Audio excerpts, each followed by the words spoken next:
বাড়ি চলো একসঙ্গে পারি। কি গন্ধ। গুড মর্নিং সবার প্রথমে।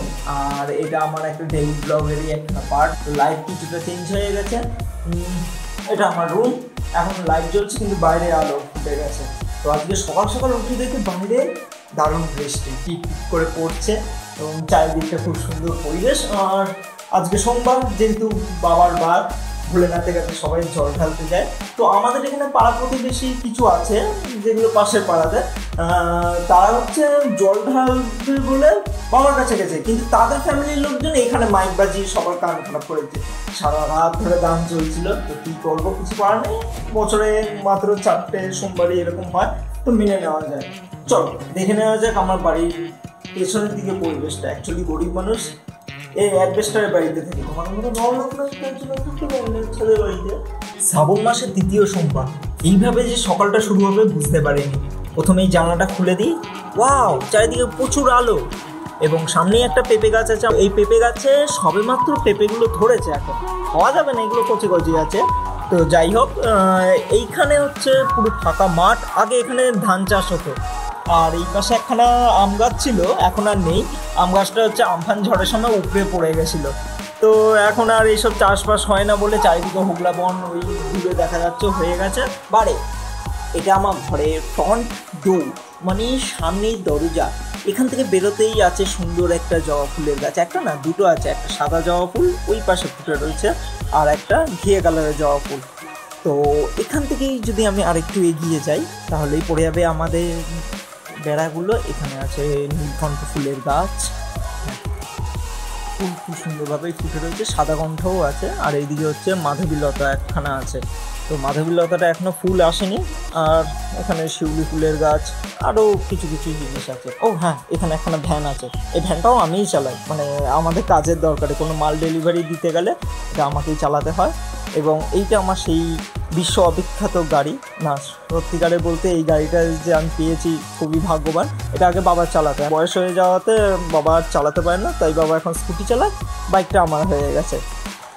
বাড়ি চারিদিকে এখন বৃষ্টি পড়ছে টিপ টিপ করে। তো আমাদের ছাদে অল্প একটু জায়গা ধরে শেড আছে বলে এইটুকুনি জায়গা আপাতত বৃষ্টি হচ্ছে না। তো ছাদে দাঁড়িয়ে রয়েছে।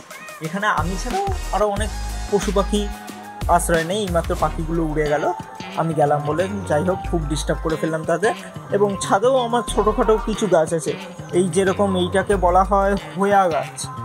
আমি জানি না, একবার কিনে নিয়ে এসেছিলাম, নাম শুধু শুনেছিলাম হোয়া।